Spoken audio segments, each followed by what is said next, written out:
Hi, I'm Jody Carlton, Neurodiverse Relationship Expert, and welcome to Season 4 of my podcast, YOUR Neurodiverse Relationship. This season, I've asked Mona Kay of the Neurodiverse Love Podcast to join me as co-host to talk about some pretty personal stuff. Mona and I both help partners and couples understand how neurodiversity is impacting their relationship, and also how to navigate difficult decisions and choices. We've identified 5 key steps for assessing your relationship challenges and determining a path forward for yourself and your relationship.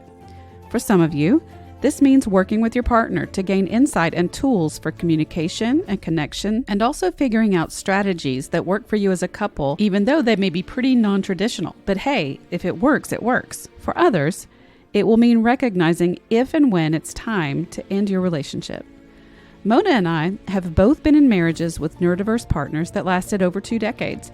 And in this podcast series, we're going to share with you how we navigated our own relationships along the way. And let's just say we didn't know what we were doing. Mona and I are going to go deep into the good, the bad, and the ugly. In order to share these deep and vulnerable memories, we both chose to record this season without video to prevent the distraction of talking to our screens. We know you will recognize yourselves and so much of what we have to share, and our hope is that you will feel less alone and that our journeys will help you in your own neurodiverse relationship. Welcome. What will we talk about today? Hi, everybody. This is the second episode in the Navigating Your Neurodiverse Relationship series that I'm doing with Mona Kay, the host of the Neurodiverse Love Podcast. If you've missed the first episode, be sure and go back and listen to that, where we talked about assessing the risk and triaging your relationship risk. No matter what stage you're in your relationship, from dating to being in crisis with your relationship, it's important that you're able to triage and assess the risks that are there in your relationship. In that episode, Mona and I got really personal about our own relationships, and we looked back to see a lot of the things about our own marriages where there were major red flags for the relationship that we ignored, and we share a lot of personal stories and experiences that will be helpful for you as well. And on this episode today, we're going to talk about step 2 in navigating your relationship. And we've entitled this second step as stopping the bleed. So once you've triaged and realized that your relationship, your partner, maybe your children, if you have a family, really suffering in some way, then this means that there's risk emotionally, psychologically, or maybe even physically. So this next step is also very important, and it's to focus on how you're actually bleeding out the most, to figure out how to prioritize what needs to be addressed first. So what types of interactions or behaviors are creating the most harm to you, to your partner, to your children, and how to actually stop that bleed first. That's the first thing that's got to happen before you can move on to actually figuring out what the root of some of the problems are. Just like if you go to the emergency room, they're not going to look at you and immediately prescribe antibiotics if you're bleeding out somewhere. They're going to stop that bleed first. The antibiotics are more of a long-term solution. And sometimes it'll be obvious in your relationship what's causing this, what the bleed is, and we've got to get that stopped first. Another analogy I use is you have to get out of the boxing ring. If you're in the boxing ring, you're highly antagonistic, and it's very difficult. I mean, that type of dynamic does cause your relationship to bleed out. If you're consistently throwing punches or receiving punches, we got to figure out how to get you out of that dynamic. In November of 2023, I teamed up with Mona Kay, host of the Neurodiverse Love Podcast, to facilitate a support group for individual partners who are struggling with difficult choices and decisions about their relationship. The support group is called Navigating Neurodiverse Relationships. We designed it to help people figure out what their options are, their path forward, and to just walk people through the steps of how to understand the choices they have in their difficult relationships. Ultimately, our goal is to help you get clarity on how you can save your marriage, if you can save your marriage, and what to do if you don't believe you can. For more information about the support group or to register for the next upcoming session, just visit me online at jodycarlton.com. So Mona, thanks again for doing this series with me. Yeah, it's my pleasure. Okay, so I'm going to just go right on into stopping the bleed. When we look at our relationships, most of you who are listening to this podcast are in some way struggling in your relationship, or you wouldn't be here listening to this podcast. you're trying to understand your relationship. You may be really confused, and you may be early in the relationship and wanting to be proactive, or you may be in absolute crisis and on the brink of the relationship ending, and there's just such a huge disconnect. And this whole series is not just about sharing and teaching and guiding, but it's about Mona and me sharing our own personal experiences and getting really raw with what we experienced.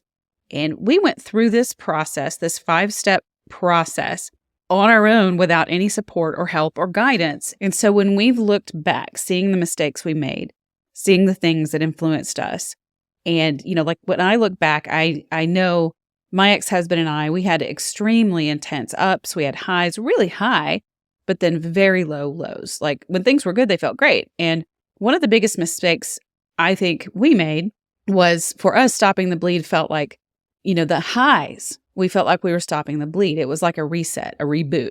And I know I hear that a lot from the couples that I work with. And, we did get into a cycle of things where things would just get really bad. Sometimes we'd go to therapy.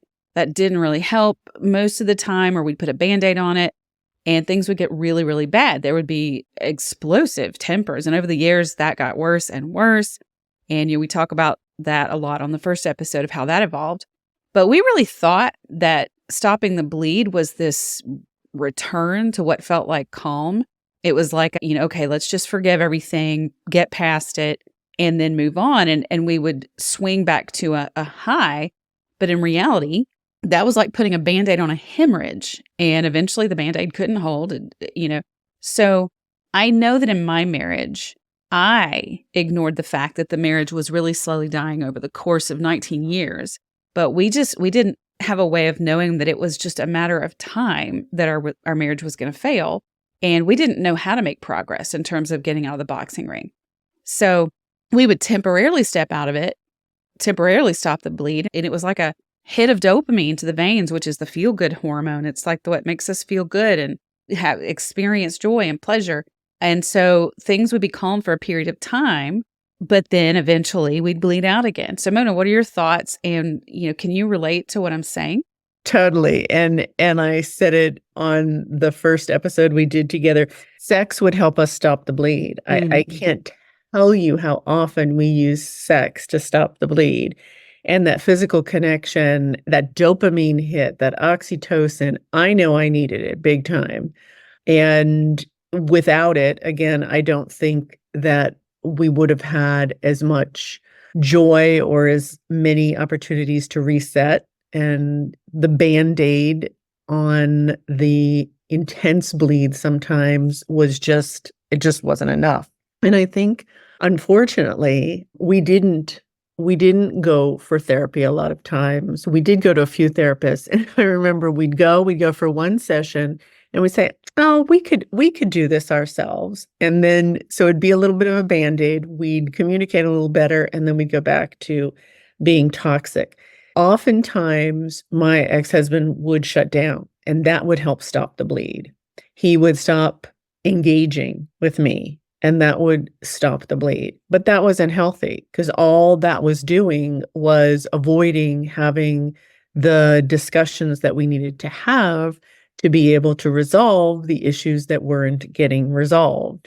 So I guess the bleed was more hemorrhaging inside until, we came to a point where, again, I look at pictures of myself and I'm like, I barely even recognize me sometimes. And I know at the end of our marriage, my ex, in a very nasty fight, he said, "You've always had weight problems." And yes, I have, because food was my drug of choice and it helped me stop the bleed.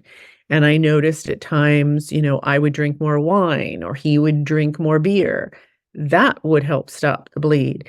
None of these things were healthy for us individually or as a couple. And so it was really, really hard for us to get out of that, I think what you've called, Jody, that intense disconnect in a healthy way. Instead, we did it in very, very unhealthy ways, very unhealthy. And we became very toxic. And I remember, I think it was before we separated, I remember a conversation with my ex, which was, he said something about, it's almost like our relationship is a cancer. Sometimes His Mhm. words were very harsh. But now, Mhm. thinking about it, I can laugh about it because I've healed, but thinking about it, he was right. Our relationship was a cancer and it was growing and growing and growing. So that's another analogy. And we weren't getting any treatment. We weren't getting chemo or radiation for our cancer. Mhm. Instead, it was just spreading through other parts of our bodies. And I know that I became very, very depressed, and it was affecting how I functioned at work. It was affecting how I parented. It was affecting, everything in my life, my relationship with my ex-husband. So yeah, it was very tough for either one of us to stop the bleed. We knew it needed to be stopped, but we didn't have the strategies or the tools and couldn't find a therapist. Wow, that the cancer analogy, instead of really getting treatment, we just chop off that part of our body. And it's that figurative part of our body. And I know for me, it's like, I would chop off that part of my identity and just literally disconnect until the point where I literally didn't know who I was. I had no idea who I was. Oftentimes I'll tell a story about how not long before I ended up actually leaving the marriage, I was in a therapy session with my son, who was really struggling with a lot of anxiety at the time. And I know the climate in our home was very much influencing him, but it was a play therapy session. And the therapist that was working with us had the game Jenga, which is like, tower of blocks where you pull out a block and hopefully the tower doesn't fall. But on each block, she had a question written. There were prompts. And so my son was probably 8 or 9 years old. And there were questions like, what makes you scared? When's the last time you laughed? That kind of thing. And we were all three playing, my son, myself, and the therapist. And it became my turn. And so I pulled out my block and it said, what do you do for fun? And I just froze. My son was sitting there with these big eyes looking at me like, yeah, Mom, what do you do for fun? And I just froze because I had no answer.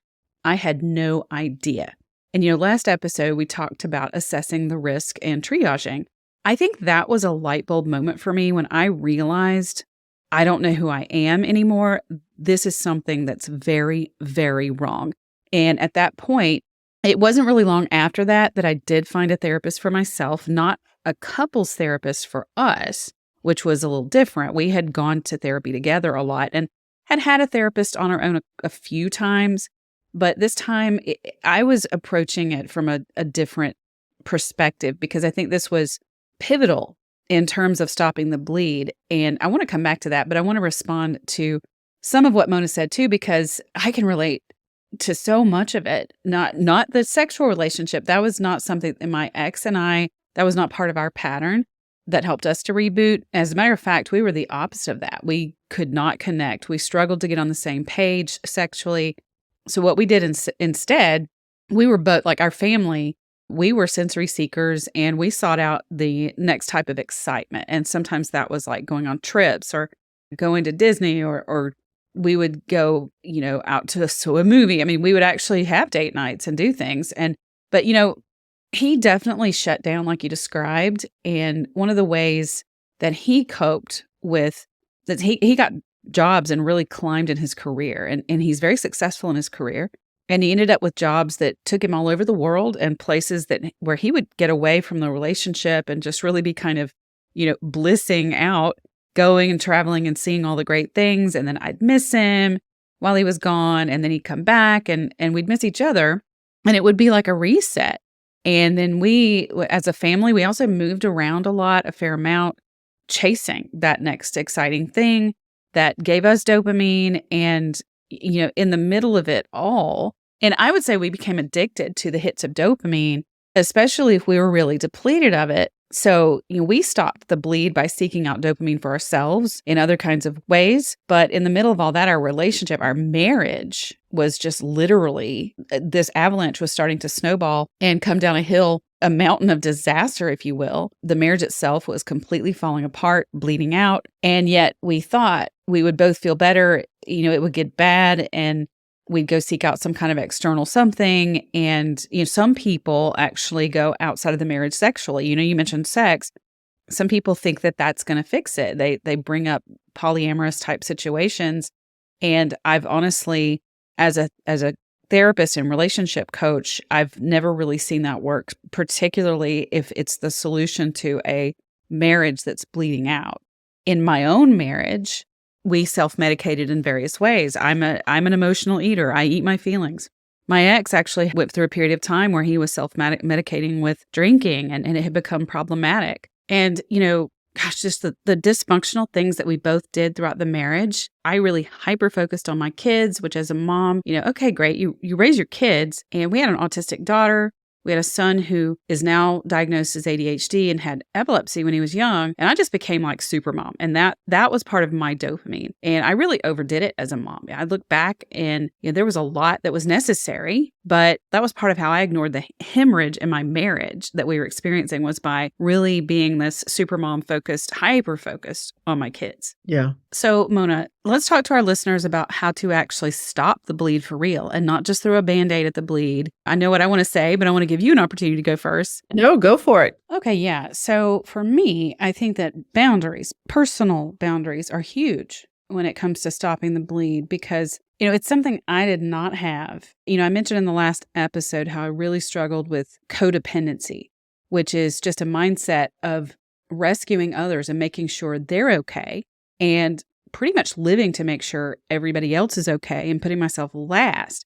I was taught that as a child from a narcissistic parent who insisted that he be the main priority for everybody in the family. I didn't know how to set a boundary for me. And to be clear, a boundary is when you communicate what you need, what you want, where your line is for yourself. You're not telling someone else what they have to do or what you expect of them. You can make a request, but then they get to honor it or not. So a boundary is then, if you choose to do this or say this, then I'm going to do this for myself. It's not an ultimatum, which is a threat, which dictates someone else's behavior, actions, words. It pretty much tells them what they have to do and what their consequence is if they don't. The difference in that is a boundary is you're making a request, you're stating what your expectations are, but giving that other person full freedom to make their own choices for how they respond to that request or those expectations, which really an expectation is not something that's a requirement of someone else. It's just what we are hoping for or what we're expecting. Expectation. So with a threat, you're saying basically you have to this or else this is your consequence. Whereas a boundary is like, look, this is what I want. This is what I need. This is what I'm hoping for. You choose what you want to do with that.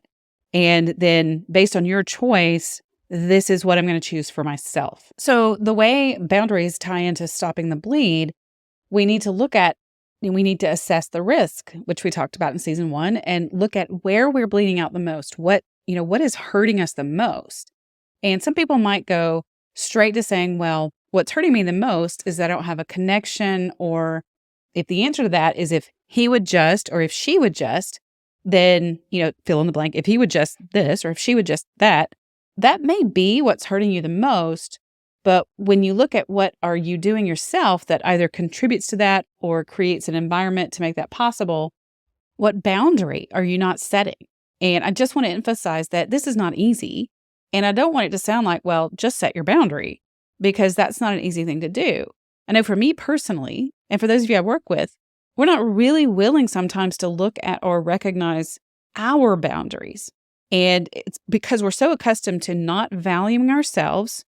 We want our partner to value us and to just do, what we need to feel valued, without us really saying, hey, I really have to have this, or, this is the behavior or the bare minimum for me that I can tolerate or that I have to have in a relationship.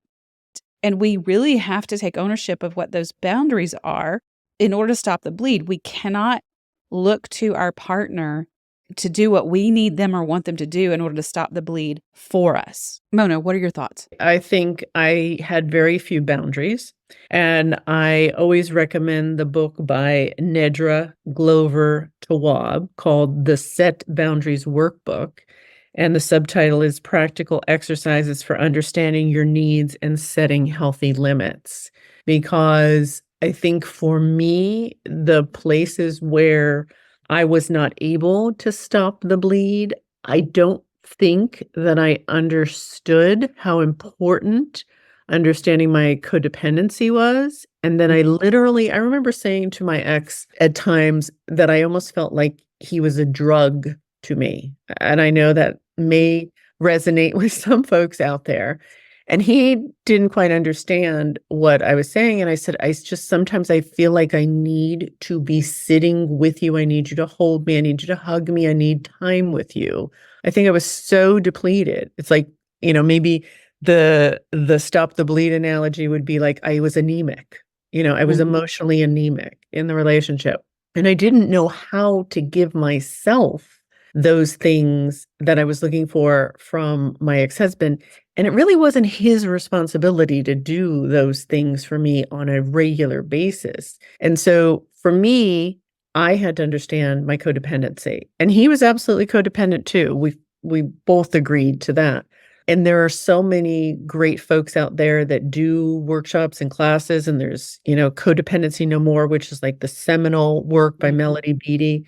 But understanding that I brought codependency to my marriage and working on that for myself was so critical after my divorce. I didn't really understand that during the marriage.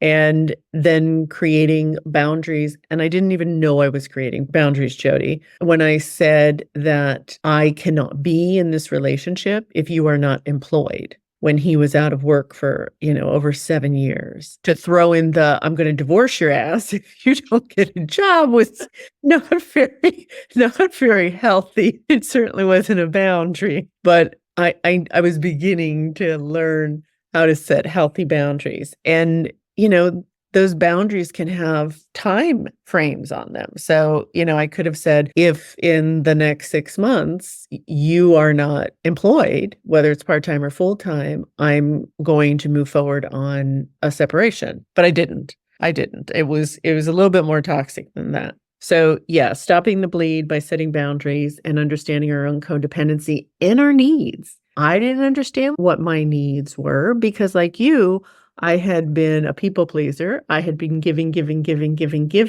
even though I had been asking for things from my ex-husband too. I was bleeding emotionally and didn't know how to stop that. Yeah. And, you mentioned setting the boundary about his job, but then saying, I'm going to divorce you. That still is a boundary. But sometimes what happens is we set a boundary, but then our presentation of it is the toxic part. And because it's like, okay, I do have this boundary, but when we add in the critical, the judgmental, the zinger, we're kind of throwing that little dart. That's the part that becomes toxic. And I think it's important. That's why I want to circle back to having our own therapist, because I think it's very important to have a therapist that you can go to. And the therapy is not specifically about the couple relationship. It's not about fixing the relationship, because if the two of you you're bleeding out and you're in the boxing arena and it's highly antagonistic, I think that there's inherently an issue there with going straight into trying to fix the marriage. And I won't do that with the couples that come to me. And unfortunately, that's what therapists did with my husband, my ex-husband. They went straight into trying to fix the relationship when nobody stopped to say, hey, are you actually compatible, or is there a compatibility issue here? Is there an alignment issue? What's actually going on here? What's really causing these issues? And there's just this mindset of all marriages should be saved no matter what. And this is a really difficult concept especially for the faith-based community, but not just the faith-based community, but I definitely see it there. And I've had some pretty extensive conversations with Stephanie Holmes and her husband, Dan. They're both ministers, if you're not familiar with them. They're neurodiverse professionals. They're in a mixed neurotype marriage and work exclusively with the faith-based community. And it's a very hard thing for a lot of people who are faith-based to recognize or to acknowledge or even be willing to consider that their marriage is not aligned. And if that's destroying both people, it doesn't need to continue. And Stephanie and Dan agree that it's very hard. But when I work with a couple and the marriage is salvageable, and then they really grow and they become enlightened, they learn how to set boundaries in their marriage. They learn how to connect and communicate. But some marriages are not going to be salvageable. And that's the reality of it. Mona, you and I have talked about how there were so many reasons why we stayed, and whether it was our faith or just loving our partners, really loving them. I loved my ex-husband. I still care about him. I'll always love him. And I care for his well-being. There's so many things about him that I genuinely like, and I think he's just a genuinely really cool person in a lot of ways. But ultimately, we were not compatible. And because I didn't have my own boundaries for myself when we met, when we got married, one of the things that I said in the last episode is I thought being low maintenance was this just desirable trait as a girlfriend and as a wife. But what that really meant is I didn't have any boundaries for myself in terms of my own needs, my own preferences, my own expectations. And then I didn't know how to say, I want this, I need this. Or when I did say it, it would come out as it would be resentful, critical. And I wanted him to rescue me in the way I was rescuing him. And that was, as we said, that was how we say in Georgia, a hot mess. Yeah. And I think for me, in some ways, I had a little bit of the opposite situation where I was a little bit more clear about what I needed and wanted, but my delivery was oftentimes off. So it was very emotional, or it was screaming, or it was demanding. And my ex very rarely shared what he wanted. Very rarely. It wasn't until we separated and he was living on his own for the first time, and then he found his voice. But during our marriage, it was almost like he was more of a people pleaser and, that codependency, wanting to do whatever I asked of him. And I think the bleeding for us kept happening because he would agree to do things and then not follow through. Mm-hmm. And so that can be a real challenge. And when we don't understand we're in a neurodiverse relationship, we may think that we can't trust our partners. And that's where I felt like I couldn't trust him anymore because he wasn't following through on a lot of things he said he would do. And I think he said he would do it because he wanted to stop the bleed. He wanted to get out of the boxing ring. He wanted to shut me up in the nicest of ways, but he was actually not being trustworthy. And that created more harm. And I think that created, like, if something was scabbing over, every time he did that, the scab came off and, the bleeding just started full force. And there's one thing that I wanted to talk about in relation to having your own therapist. I think that's really important. I think for both partners, if you're willing and able, and if a therapist doesn't work for you, a coach or somebody, a clergy person, or even a best friend or a mentor. But I do remember something that happened in our marriage that freaked me out. It just absolutely freaked me out. Something my ex had done. He had a camera in a room, a closet that we had, and he had it going like all the time because he was afraid that my daughter's friends might play with the electrical stuff he had in that room and start a fire. I didn't know he had a camera there. And I remember finding out, and I can't tell you, Jody, how I found out, but that was a major hemorrhage, right? And I literally said to him, you are going with me to my therapist. It was my private therapist, my personal therapist, because I don't understand what you did. I don't understand why you did it. And you have literally just destroyed my trust in you in like a split second. And I hear this oftentimes with the neurodiverse couples who come into my support groups, that one thing that one of the partners thought was an okay thing to do and never thought about the other partner's perspective or their feelings or emotions. And it can, like, the bleed can turn into a hemorrhage. And I think that's when it's so critical to have that therapist or coach who understands neurodiverse couples to literally translate what just happened. Because my therapist was not neurodiverse affirming or understanding, and she didn't know. I mean, she was as shocked as I was. So I would so agree with what you just said about how one person may do or say something and really have no idea how that's going to affect the partner. And I do think this actually happens on both sides of a mixed neurotype relationship. It's so baffling, and it's confusing and shocking, and it's unsettling. So then that kicks us into that fight or flight response where we don't feel safe. And really, when we look at Maslow's hierarchy of needs, safety is very much down there at the bottom with food, water, shelter.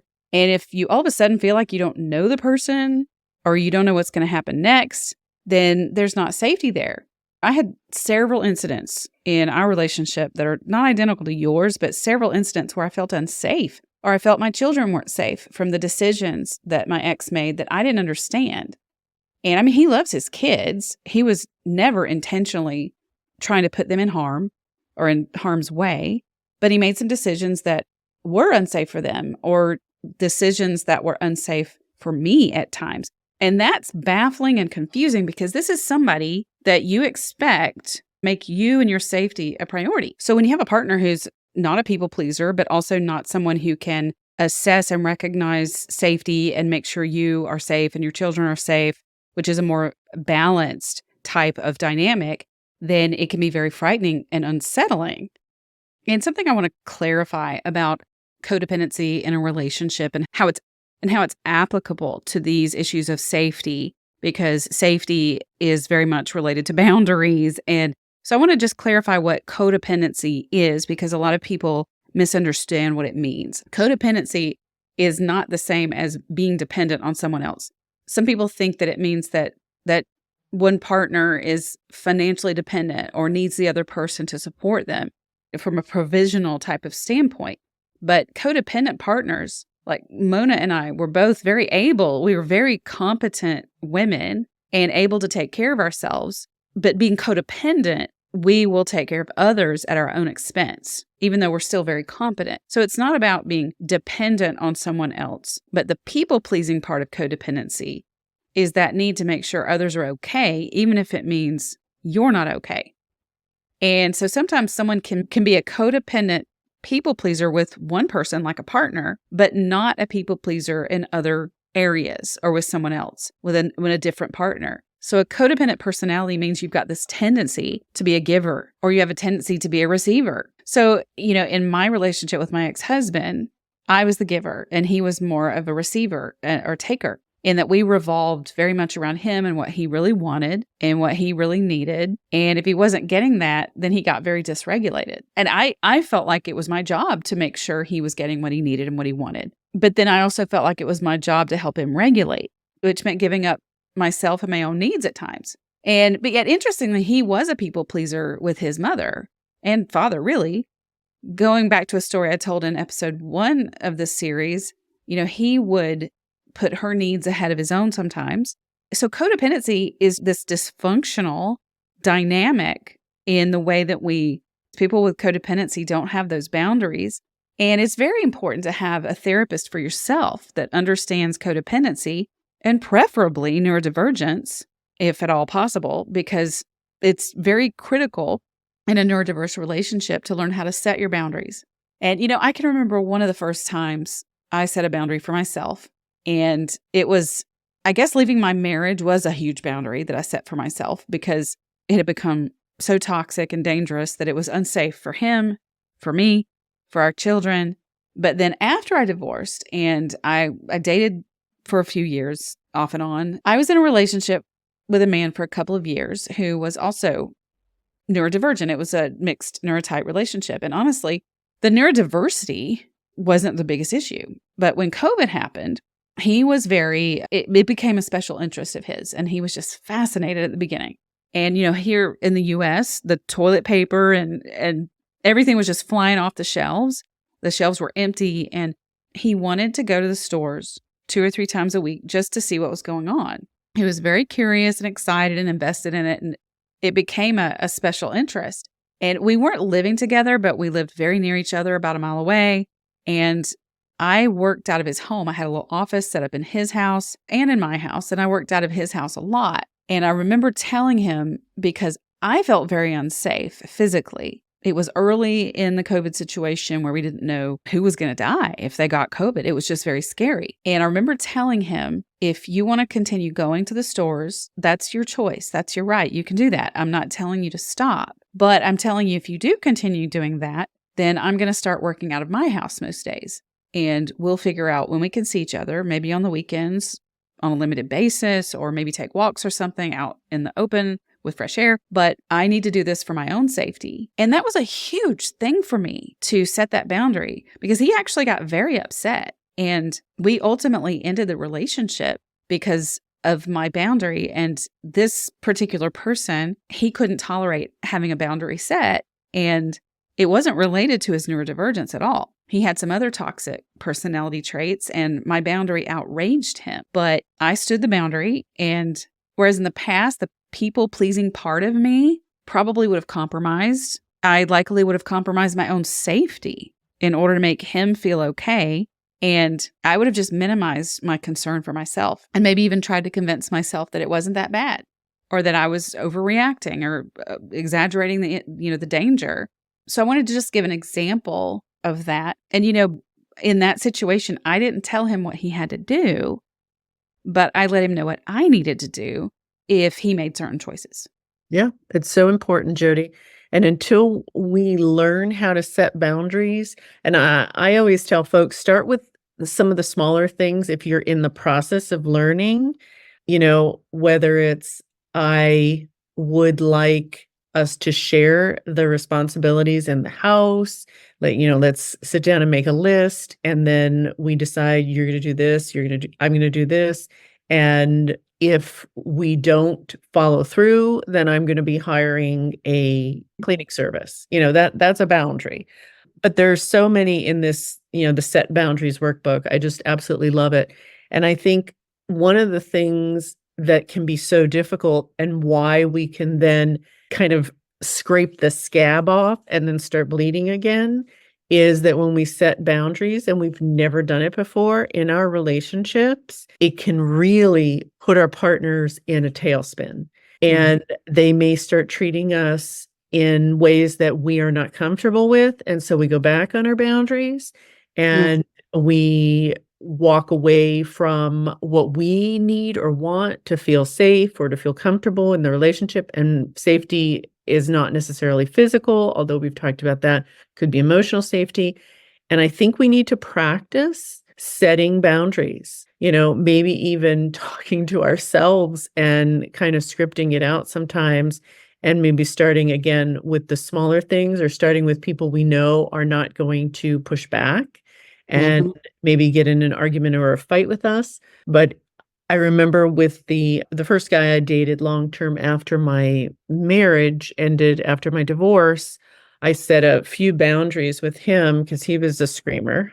It's funny how the world gives you what you were so that you can see yourself in action. But he was a screamer, and he had no control of his anger when he was dysregulated. Turns out he was neurodivergent, and he kept asking me. But I said to him, and this was a boundary that I had to set: when you scream at me, I will leave the room. I will either go into the bedroom and close the door and lock the door, or I will get in my car and I will go, to the store or just drive around. And he said to me, please don't ever leave the house.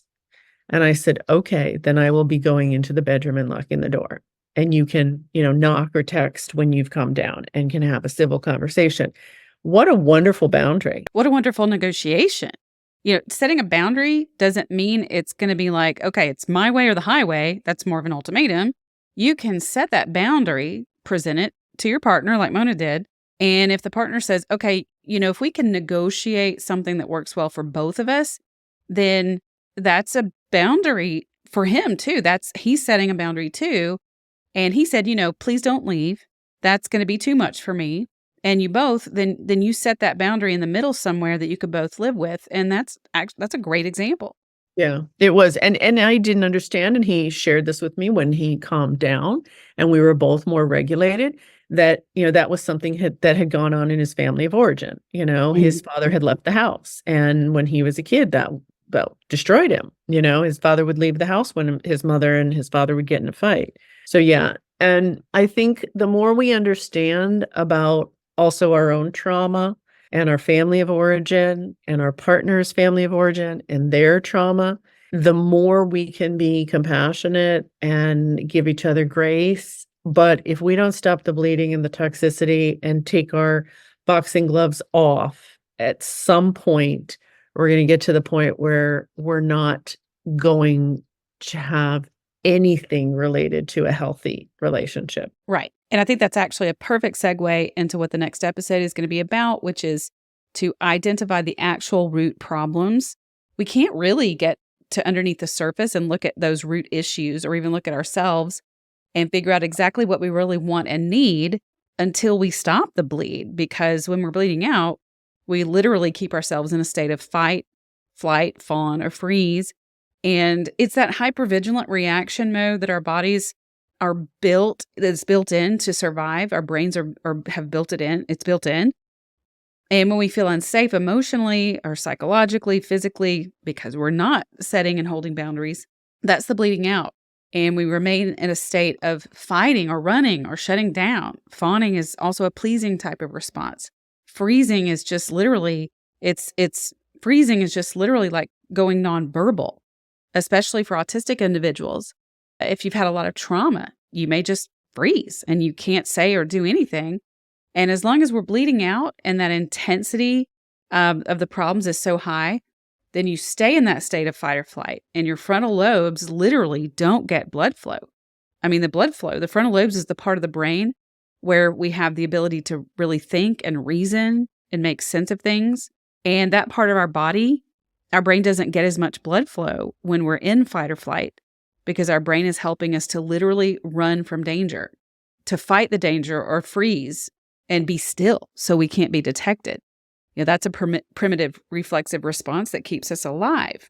But if we live in that space every day and we're just constantly fighting, fleeing, hiding, shutting down, and not actually able to stop and really think through and reason and figure out solutions and make sense of our relationship, then we're never going to move forward. And that's why I think this individual work with a therapist is critical to getting the bleeding stopped. If you do go to a couples therapist, I recommend that you make sure that it's someone who will see you individually as well as together. All the therapists that I know, that especially the ones that are in the neurodivergent relationship space that work with couples, all of them work with individual partners separately, sometimes before they even see you together much at all. I usually do a hybrid of both, but it's important to have that one-on-one time with a therapist so that you can really figure out yourself and how to get your own boxing gloves off. And it starts with setting those boundaries, what happens during conflict, how to end that conflict in a way that's setting a boundary for what you're going to do or how you handle the conflict.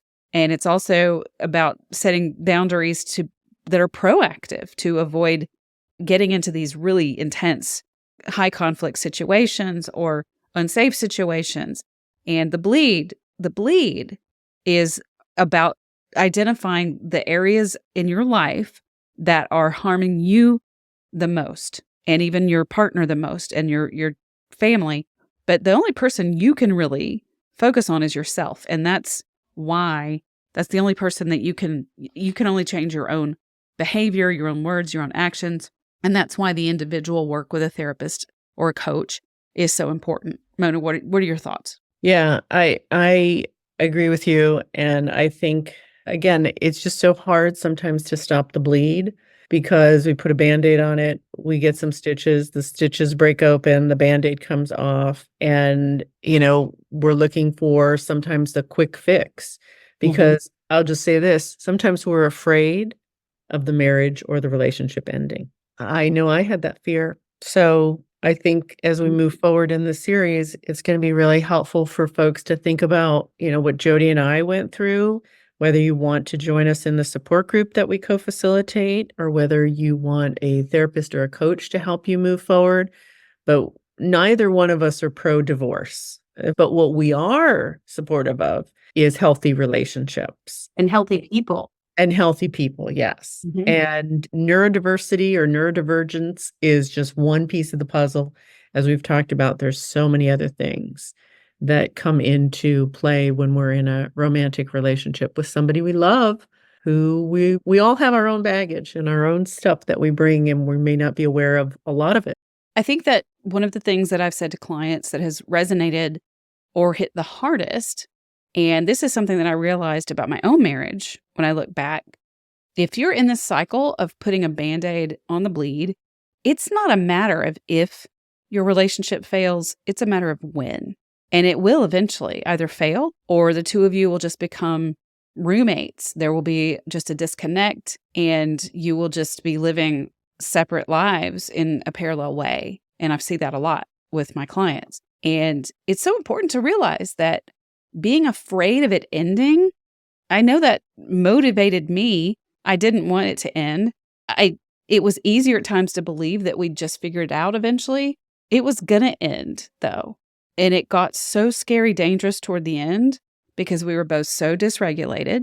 So just know that if you're bleeding out and you're in the boxing ring and you recognize this cycle of reset, reboot, throw that temporary Band-Aid on, then it's very important that you get to a therapist or coach who can help you learn how to start setting boundaries for yourself. And you can only do you. It's not a matter of, well, my partner won't go, my partner needs to learn about neurodiversity, my partner needs to figure out so many things about himself or herself. That mindset is so dysfunctional and not going to get the outcome for you that you actually want. And if you can't afford it, go and find a mental health facility that offers counseling on a sliding scale. I think that's so important because one of the things that I see over and over again, Jody, and I knew this for myself, is I can't tell you how many people end up with serious physical problems, health problems. I've had folks in both my couple support groups and my non-autistic neurotypical support groups tell me they've had strokes, they have autoimmune disease, they have cancer, all kinds of fibromyalgia, all kinds of issues. And I know it goes both ways. When your body is always in that response, it can cause inflammation and can cause problems that you may not even be aware of, and then it becomes a crisis. So stopping the bleed also requires you to think about how what you're going through now may be impacting your physical and mental health. 100%. I experienced that myself. I was diagnosed with an autoimmune illness about 10 years into the marriage, and it was my body really, really struggling for years. And my ex-husband actually had some pretty significant health issues too. At one point, he was even hospitalized for about 4 days because he just couldn't stay conscious. His body was literally shutting him down, and he could be awakened. It wasn't like he was in a coma. They could wake him up, but he would only stay awake for about 3 minutes, and then he would just go back to sleep. And this was for 4 days or so. And they never, ever identified what was wrong. But looking back, that was during some of that was around the same time I was diagnosed with an autoimmune illness that has resolved, interestingly now. Those symptoms have resolved for me once I did start setting boundaries and started becoming healthy for myself. And that did involve ending my marriage. And I don't really know much about his health since our marriage. I can only speak for me that it made a pretty huge difference once, I stopped the bleed. And for me, it did involve ending the marriage. But, and that's what we're going to talk about on the next episode is once you've assessed the risk, you've triaged it, you've focused on stopping the bleeds. Today, we talked about setting boundaries to stop the bleed. And next, we're going to talk about once you've set those boundaries and you're able to not be in fight or flight constantly, that's when you can actually look at your options and see what you've actually got. What are you dealing with? Are there deal breakers? Is this something that can be salvaged? So we're going to talk about that on our next episode. Thank you again to Mona Kay for co-hosting this very important podcast series about navigating the choices and decisions that are difficult to make in our neurodiverse relationships. For more information about the courses, programs, coaching, and groups that Mona and I both offer, you can visit my website at jodycarlton.com and Mona's website at neurodiverselove.com. Be sure to subscribe or follow to get updates about new episodes.